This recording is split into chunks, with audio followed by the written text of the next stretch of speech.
എല്ലാവർക്കും നമസ്കാരം. ഇന്നത്തെ വീഡിയോ ഒരു വെറൈറ്റി വീഡിയോ ആണ് കേട്ടോ. എന്നും ഞാൻ ഇതന്നെയാണ് പറയാ, ഇന്നത്തെ വീഡിയോ വെറൈറ്റി വീഡിയോ ആണെന്ന്. അപ്പോൾ എന്താ പറയണ്ടേന്ന് സത്യം പറഞ്ഞു കഴിഞ്ഞാൽ അറിയാത്തത് കൊണ്ടാണ് ഞാൻ അങ്ങനെ സ്റ്റാർട്ട് ചെയ്യുന്നത്. ഞാൻ ജോലിക്കൊന്നും പോയിട്ടില്ല, ഇന്ന് ഞാൻ ലീവ് എടുത്തു, കുറച്ച് സിക്ക്. എൻ്റെ ലൈഫിലെ ഒരു ഹാപ്പി മൂമെൻറ്റ്സും അതിൻ്റെ ഒരു സ്റ്റാർട്ടിങ് അതിനെ കുറിച്ചിട്ട് നിങ്ങളായിട്ട് ഷെയർ ചെയ്യാമെന്ന് വിചാരിച്ചു. കുറേ നാളായി ഞാനിതിങ്ങനെ ചെയ്യണമെന്ന് വിചാരിക്കുന്നു. അപ്പോൾ ഇന്ന് തന്നെ ആയിക്കോട്ടെ, ഇനിയിപ്പോൾ വൈകിട്ടുണ്ടല്ലോ എന്ന് വിചാരിച്ചിട്ട് നമുക്കൊരു ഞാൻ എൻ്റെ ലൈഫിൽ എനിക്ക് ഉള്ളൊരു ഹാപ്പി മൂമെൻറ്റ്സ് നിങ്ങളായിട്ട് ഷെയർ ചെയ്യാമെന്ന് വിചാരിക്കുന്നു. അപ്പോൾ ഇന്നത്തെ വീഡിയോ എൻ്റെ ഫസ്റ്റ് ട്രൈമസ്റ്റർ വീഡിയോ ആണ്. പ്രഗ്നൻ്റ് ആയിട്ടുള്ള ഫസ്റ്റ് പ്രഗ്നൻസിയെ പൊതുവെ ഒരു 3 ട്രൈമസ്റ്ററായിട്ട് തിരിക്കുന്നുണ്ട്. ഫസ്റ്റ്, സെക്കൻഡ്, തേർഡ് എന്ന്. അതിൽ ഫസ്റ്റ് ട്രൈമസ്റ്ററിൻ്റെ ഒരു എക്സ്പീരിയൻസ് ആണ് ഞാൻ നിങ്ങളായിട്ട് ഇന്ന് ഷെയർ ചെയ്യാൻ പോകുന്നത് കേട്ടോ.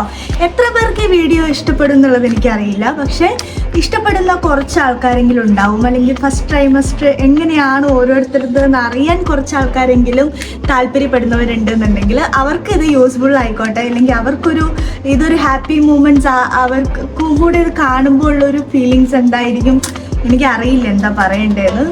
എന്തെങ്കിലും ആവട്ടെ. അപ്പോൾ അവർക്ക് എന്തായാലും ഒരു ഇഷ്ടപ്പെടുന്നു വിചാരിക്കുന്നു. അപ്പോൾ ഇനി ന്യൂ ആയിട്ട് വരാനിരിക്കുന്ന മമ്മീസിന് വേണ്ടിയിട്ടുള്ള ഒരു വീഡിയോ ആണെന്നായിരിക്കാം. ഇതെൻ്റെ ലൈഫിലെ ഒരു ഫസ്റ്റ് ഫീലിങ്സ് ആണ്, ഫസ്റ്റ് എക്സ്പീരിയൻസ് ആണ് ഞാൻ ഇപ്പോൾ നിങ്ങൾക്ക് ഷെയർ ചെയ്യുന്നത്. ഏതൊരാൾക്കും ഇഷ്ടമുള്ള കാര്യമായിരിക്കും അല്ലേ ഒരു മദർ ആവുക. എല്ലാവർക്കും ഇല്ലെങ്കിലും കുറച്ച് ആൾക്കാർക്ക് ഉണ്ടാവും. പക്ഷെ ഞാനങ്ങനെ പ്രീ പ്ലാനിങ്ങോ അല്ലെങ്കിൽ എനിക്കൊരു മമ്മി ആവണം അല്ലെങ്കിൽ ഒരു കുഞ്ഞ് വേണം അതിനെ അങ്ങനത്തെ ഒരു പ്ലാനേ ഇല്ലാത്ത ആളായിരുന്നു കേട്ടോ. നമ്മളൊരു ലൈഫ് റണ്ണിങ്ങിലുള്ള കാര്യങ്ങളാണല്ലോ, അപ്പോൾ അതങ്ങനെ വന്നോളൂ സ്റ്റെപ്പ് ബൈ സ്റ്റെപ്പായിട്ടത്. അപ്പോൾ അങ്ങനെ ഒരു പ്ലാനിങ്ങും ഇല്ലാത്തപ്പോഴായിരുന്നു നമ്മളൊരു മദർ അല്ലെങ്കിൽ ഒരു ഫാദർ ആവാനായിട്ട് നമ്മൾ തയ്യാറെടുക്കുന്നത്. അങ്ങനെ ഫസ്റ്റ് ട്രൈമസ്റ്റർ എങ്ങനെയായിരുന്നു എന്ന് വെച്ച് കഴിഞ്ഞാൽ വളരെ ബുദ്ധിമുട്ടായിരുന്നു. ആരോഗ്യപരമായിട്ട് ഒരു ബുദ്ധിമുട്ടും ഇല്ലായിരുന്നു, ഭയങ്കര ഹെൽത്തി ആയിട്ട് തന്നെയായിരുന്നത്. മീൻസ് എനിക്ക് പനി വന്നു എന്നല്ലാതെ വേറെ ഒരു പ്രശ്നമില്ലായിരുന്നു. കുറച്ച് നാളുകൾ പനി സഹിച്ചു, അതല്ലാതെ എനിക്ക് വോമിറ്റിങ്ങോ ഭക്ഷണം കഴിക്കാതിരിക്കേണ്ട ഒരു പ്രശ്നങ്ങളോ ഒരു കാര്യമില്ലായിരുന്നു കേട്ടോ. എനിക്ക് ആ ഒരു കാര്യത്തിൽ ഞാൻ ശരിക്കും പറഞ്ഞു കഴിഞ്ഞിട്ടുണ്ടെങ്കിൽ ഭാഗ്യവതി എന്ന് പറയാം. എനിക്ക് ശർദ്ദലോ അല്ലെങ്കിൽ അങ്ങനത്തെ പ്രശ്നങ്ങളൊന്നുമില്ല. പിന്നെ ഏറ്റവും മെയിനായിട്ടുണ്ടായ പ്രോബ്ലം എന്താ വെച്ചാൽ ഒട്ടുക്കത്ത മൂഡ് സിങ് ആയിരുന്നു കേട്ടോ. എത്ര പേർക്ക് പ്രഗ്നൻസി ട്രൈമസ്റ്ററിൽ മൂഡ് സിങ് ഉണ്ട് എന്നുള്ളതൊന്ന് പറയണം. എനിക്ക് ഭയങ്കര മൂഡ് സിങ് ആയിരുന്നു. അതിൻ്റെ ഏറ്റവും വലിയ റീസൺ ഇത്ര നാൾ ജോലിയൊക്കെ ചെയ്ത് പെട്ടെന്ന് നമ്മളിങ്ങനെ ഒരു ബ്രേക്ക് എടുക്കേണ്ടി വരുമല്ലോ എന്നുള്ള എന്തൊക്കെയോ ഓവർ ചിന്ത കാരണമാണ്. എനിക്ക് ഇൻഡിപെൻഡൻ്റ് ആയിട്ട് നിൽക്കാനാണ് എപ്പോഴും താല്പര്യം. എനിക്ക് ആരെയും ഡിപ്പെൻഡ് ചെയ്തിട്ട് ഇപ്പോൾ കല്യാണം കഴിഞ്ഞാലും ഇല്ലെങ്കിലും അല്ലെങ്കിൽ നമ്മൾ ഒരു ഡിപ്പെൻഡൻ്റ് ആയിട്ട് നിൽക്കാൻ എനിക്ക് താല്പര്യമേ ഇല്ല കേട്ടോ. നമ്മളെപ്പോഴും ഇൻഡിപെൻഡൻ്റ് ആയിട്ട് നിൽക്കണം. എനിക്ക് എൻ്റെ ആവശ്യത്തിനുള്ള പൈസ എനിക്ക് ബാക്കിയുള്ളവരോട് ചോദിക്കാൻ ഇഷ്ടമേ അല്ല.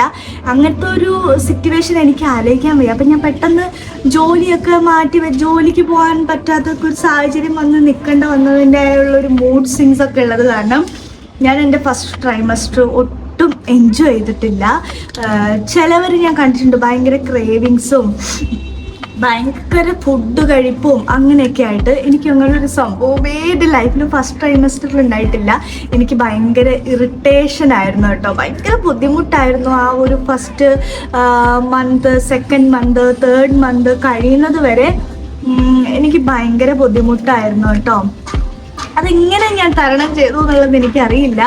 ഹസ്ബൻഡ് എപ്പോഴും അടിയും പിടിയൊക്കെ ആയിരുന്നു. കാരണം ഫുള്ള് ഭയങ്കര എന്താ പറയുക അവസ്ഥയായിരുന്നു. അത് ഇന്ത്യ പാകിസ്ഥാനൊക്കെ വേണമെങ്കിൽ പറയില്ല, അതുപോലത്തെ അവസ്ഥയായിരുന്നു. എന്നാലും കുഴപ്പമില്ല, ദൈവം സഹായിച്ച് നമ്മളിങ്ങനെ റണ്ണിങ് ആയിക്കൊണ്ടിരിക്കുന്നു. ഇപ്പം ഞാൻ 6ാം മാസത്തിലെത്തിയിരിക്കുകയാണ്. ട്രൈമസ്റ്ററിനെ കുറിച്ച് ആലോചിക്കുമ്പോൾ എനിക്ക് ഭയങ്കര ഒരു ഇതാട്ടോ, എനിക്ക് മിസ് ചെയ്തല്ലോ, എനിക്കൊന്ന് ഹാപ്പി ആയിട്ടിരിക്കാൻ പറ്റിയില്ലല്ലോ എന്നുള്ളത് ഒരു വിഷമമുണ്ട്. എന്നാലും കുഴപ്പമില്ല, നമുക്കിനി അടുത്ത ബേബി വരുമ്പോൾ വേണമെങ്കിൽ നമുക്കത് ആഘോഷിക്കാം എന്നാണ് പ്രതീക്ഷ. അപ്പം ന്യൂ മമ്മാവാൻ പോകുന്നവരുണ്ടാവും, അല്ലെങ്കിൽ ഫസ്റ്റ് ട്രൈമസ്റ്ററിൽ ഇരിക്കുന്ന ആൾക്കാരുണ്ടാവും അല്ലേ. അങ്ങനെയുള്ളവരാണെങ്കിൽ നിങ്ങൾക്ക് ഭയങ്കര ടെൻഷനോ കാര്യങ്ങളോ, നിങ്ങൾ ഓവർ സ്ട്രെസ്ഡ് ആകാതിരിക്കുക എന്നുള്ളതാണ് എനിക്ക് എപ്പോഴും പറഞ്ഞു തരാനുള്ളത്. ഇതൊരു ബോറടി ബ്ലോഗായിരിക്കും, അതുകൊണ്ട് വലിയൊന്നും ഞാൻ എക്സ്പെക്റ്റ് ചെയ്യുന്നില്ല അധികം ആൾക്കാർക്കൊന്നും ഈ വീഡിയോ ഇഷ്ടപ്പെടും എന്നുള്ളത്. എന്നാലും എൻ്റെ ഒരു ഹാപ്പിനെസ് ഫീലിങ്സ് ഞാൻ നിങ്ങളായിട്ട് ഷെയർ ചെയ്യാമെന്ന് വിചാരിക്കുന്നു, അത്രേ ഉള്ളൂ. പിന്നെയെന്ന് പറഞ്ഞു കഴിഞ്ഞാൽ ഫസ്റ്റ് ട്രൈമസ്റ്ററിൽ നമ്മൾ സ്കാനിങ് ഒക്കെ ചെയ്യും. ഒരു 7 വീക്സിൽ സ്കാൻ ചെയ്യുന്ന സമയത്തെ നമ്മുടെ ബേബീനെ നമുക്ക് അങ്ങനെ കാണാനൊന്നും പറ്റത്തില്ല. ചെറിയൊരു ഒരു എന്തോ ഒരു സാധനം അവിടെ ഇരിക്കുന്നത് പോലെ നമുക്ക് സ്കാനിങ് റിപ്പോർട്ടിൽ കാണാൻ പറ്റും. പക്ഷേ നേരെ തിരിച്ച് തേർഡ് മന്ത് ആവുന്ന സമയത്തുള്ള സ്കാനിങ്ങിൽ നമ്മുടെ ബേബി ഇങ്ങനെ കിടക്കുന്നതായിട്ട് നമുക്ക് കാണാൻ പറ്റും കേട്ടോ. അത് കണ്ടപാടെ എനിക്ക് ഭയങ്കര സങ്കടമൊക്കെ ആയിരുന്നു. എൻ്റെ കണ്ണിൽ നിന്നൊക്കെ വെള്ളം വന്നു. അപ്പോൾ ചാക്കോച്ചൻ പുറത്തിരിക്കുന്നുണ്ട്. അപ്പം ഞാൻ സ്കാനിങ് കഴിഞ്ഞ് വന്നു. ഞാൻ ഡോക്ടർ ബ്രീത്തൊക്കെ കേൾപ്പിച്ചു. അതേപോലെ തന്നെ എന്താ പറയുക, ബ്രീത്ത് കേൾപ്പിക്കുകയും ചെയ്തു. അതേപോലെ എനിക്കിങ്ങനെ കിടക്കുന്നതൊക്കെ കാണിച്ചു തന്നപ്പോഴേക്കും ഭയങ്കര സങ്കടമായിരുന്നു. ഞാൻ ഓടി വന്ന് പുറത്തിരുന്നിട്ട് ഞാനിങ്ങനെ കണ്ടു എന്നൊക്കെ പറഞ്ഞ് ഞാൻ കണ്ണിൽ നിന്നൊക്കെ വെള്ളം വന്നു. യാതൊരു ഫീലിങ്സ് ഇല്ലാതെ ചിരിക്കുന്നു. അപ്പം ഞാൻ ഈ കാലമാണെന്ന് ഇങ്ങനെ ഇരുന്ന് ചിരിക്കുന്നതെന്നൊക്കെ വിചാരിച്ചു. അപ്പം നോർമലി പുള്ളിക്ക് അത് കാണുമ്പോൾ ഞാൻ കണ്ട എനിക്കുള്ള ഫീലിങ്സ് ആയിരിക്കുമല്ലോ ഓപ്പോസിറ്റ് നിൽക്കുന്ന ആൾക്ക്. അപ്പം അത് പറഞ്ഞറിയിച്ചാലും ചിലപ്പോൾ മനസ്സിലാവാൻ പറ്റിയെന്ന് വരത്തില്ല. സോ അപ്പം ഞാൻ അങ്ങനെയൊക്കെ വിചാരിച്ചു. അപ്പം കുറച്ച് ഡീറ്റെയിൽസ് പറയാം. ഫസ്റ്റ് ട്രൈമസ്റ്ററിൽ നമ്മൾ ഫസ്റ്റ് തൊട്ട് 3 months വരെ ഫോളിക് ആസിഡ് എടുക്കും. അതെടുക്കുക. അതറിയാത്തവരുണ്ടെങ്കിൽ അത് ജസ്റ്റ് ഞാൻ പറഞ്ഞു എന്നുള്ളൂ കേട്ടോ. എല്ലാവർക്കും അറിയായിരിക്കുമല്ലോ. ഇപ്പം ആരെയും ഡോക്ടറെ ഒന്നും കാണിക്കാതെ ആരും ഇരിക്കത്തൊന്നുമില്ലല്ലോ. സ്വാഭാവികമായിട്ട് അതിൻ്റെ ഡീറ്റെയിൽസ് ഒക്കെ അറിയുമായിരിക്കും അല്ലേ. പിന്നെ ഞാൻ വിയർത്ത് ഒലിക്കുന്നത് കണ്ടോ, ചൂടത്താണ് ഇരിക്കണത്. പോഷകാഹാരങ്ങളെ കുറിച്ചൊന്നും എനിക്ക് വലിയ പറയാനൊന്നുമില്ല. ഞാൻ first month, second month, third month ഒക്കെ ഞാൻ നോർമലി ഫുഡ് കഴിക്കുന്ന പോലെ തന്നെയാണ് കഴിച്ചത്. അപ്പോൾ അതുകൊണ്ട് തന്നെ ഞാൻ വലിയ വെയിറ്റ് ഗെയിൻ ഒന്നും ആയിട്ടില്ലെന്നാണ് എൻ്റെ ഒരു പ്രതീക്ഷ. ഇപ്പോൾ 6 months ആയി, എന്നാലും ഞാൻ ഭയങ്കര വെയിറ്റ് ഗെയിൻ ഒന്നും ആയിട്ടില്ല. 1-2 കിലോ ഒക്കെ കൂടിയിട്ടുള്ളൂ കേട്ടോ. എൻ്റെ മൂഡ് സ്വിങ്ങിനെ കുറിച്ചാണ് ഞാൻ കൂടുതലായിട്ട് ഇതിൽ പറയാൻ പോകുന്നത്. കാരണം എനിക്ക് ഒട്ടുക്കത്തെ ദേഷ്യവും വാശിയും ചെറിയ കാര്യം വെറുതെ ഇരുന്ന് കരയുക, അതായിരുന്നു എൻ്റെ ഒരു ഹോബി എന്ന് പറയുന്നത്. ചുമ്മാ ഇരുന്ന് അങ്ങ് കരയും. ഇല്ലാത്ത കാര്യങ്ങൾ, ഇല്ലാത്ത എന്തൊക്കെയൊക്കെയോ പറഞ്ഞ്, ഒരു ബന്ധവും ഇല്ലാത്ത കാര്യങ്ങൾ പറഞ്ഞ് ഒരേ കരച്ചിൽ. ഇത് മാത്രമായിരുന്നു എൻ്റെ ഹോബി കേട്ടോ. അപ്പം അങ്ങനെയുള്ളവരൊന്നും ടെൻഷൻ അടിക്കാൻ നിൽക്കണ്ട കേട്ടോ. ഞാനും ചാക്കോച്ചിനും മാത്രമേ ഇവിടെ ഉണ്ടായിട്ടുള്ളൂ. അന്ന് ആരും ഇല്ലായിരുന്നു, നമ്മൾ മാത്രമേ ഉള്ളൂ. പിന്നെ നമ്മൾ മാക്സിമം എന്നെ സപ്പോർട്ട് ചെയ്ത് പുള്ളി അവർ പുറത്തൊക്കെ കൊണ്ടുപോകും. ഒരാളെ ജോലിക്ക് പോകുന്നുള്ളായിരുന്നു അന്ന് അതിൻ്റെതായ ഒരു ബുദ്ധിമുട്ടും ഫ്രസ്ട്രേഷനും എൻ്റെ ഓപ്പോസിറ്റ് നിൽക്കുന്ന ആൾക്കുണ്ടായിരുന്നു. എന്നാലും നമ്മൾ അങ്ങ് തട്ടിമുട്ടി പോവുക. ആ ഒരു ബോണ്ടിങ് എപ്പോഴും എല്ലാവരും കീപ്പ് ചെയ്യാൻ ശ്രമിക്കുക കേട്ടോ. ഞങ്ങളെപ്പോലെയുള്ള കപ്പിൾസൊക്കെ ആണെന്നുണ്ടെങ്കിൽ നിങ്ങൾ ഹസ്ബൻഡ്സ് മെയിനായിട്ട് വൈഫിനെ ഒരുപാട് സപ്പോർട്ട് ചെയ്യുക. ആ സപ്പോർട്ടിങ്ങിലാണ് അവർ ആ ഒരു സമയം എപ്പോഴും എന്താ പറയുക, ഒരു ഹാപ്പി ആയിട്ട് മുന്നോട്ട് പോകാൻ പറ്റത്തുള്ളൂ. ഇല്ലാന്നുണ്ടെങ്കിൽ അവർക്ക് ഒരിക്കലും അതൊന്ന് റിക്കവർ ചെയ്ത് മുന്നോട്ട് പോവുക എന്നുള്ളത് വളരെ ബുദ്ധിമുട്ടായിരിക്കും. എന്നെ പുള്ളി പുറത്ത് കൊണ്ടുപോകും, ആഹാരമൊക്കെ മേടിക്കും, നമ്മൾ മാക്സിമം സപ്പോർട്ട് ചെയ്തൊക്കെ. ദേഷ്യം വരുമെങ്കിലും, എൻ്റെ സ്വഭാവം കൊണ്ട് പുള്ളിക്ക് ദേഷ്യം വരുമെങ്കിലും എന്നെ മാക്സിമം സപ്പോർട്ട് ചെയ്യാൻ ശ്രമിച്ചിട്ടുണ്ട്. അതുകൊണ്ടൊക്കെയാണ് ഞാൻ ഇപ്പോഴും വലിയ കുഴപ്പമില്ലാതെ ഇവിടെ ഇങ്ങനെ ഇരിക്കുന്നത്. അപ്പോൾ അതുകൊണ്ട് എന്താ പറയുന്നതെന്ന് വെച്ച് കഴിഞ്ഞാൽ, ഹസ്ബൻഡിൻ്റെ ഒരു സപ്പോർട്ടിങ് മസ്റ്റായിട്ട് ഈ ഒരു സമയത്ത് വൈഫിന് ഉണ്ടാവുകയാണെങ്കിൽ അതൊരു പ്രത്യേക കെയറിങ്. നമുക്ക് ആ സമയത്ത് ചിലപ്പോൾ അമ്മ, അനിയത്തി, ബെസ്റ്റ് ഫ്രണ്ട്സ് അങ്ങനെയൊന്നും അല്ലായിരിക്കും നമ്മൾ കൂടുതൽ എക്സ്പെക്റ്റ് ചെയ്യുന്നത്. നമ്മൾ കെട്ടിയവൻ്റെ ഒരു കെയറിങ് കാര്യങ്ങളാണ് നമ്മൾ കൂടുതലായിട്ട് എക്സ്പെക്റ്റ് ചെയ്യുന്നത്.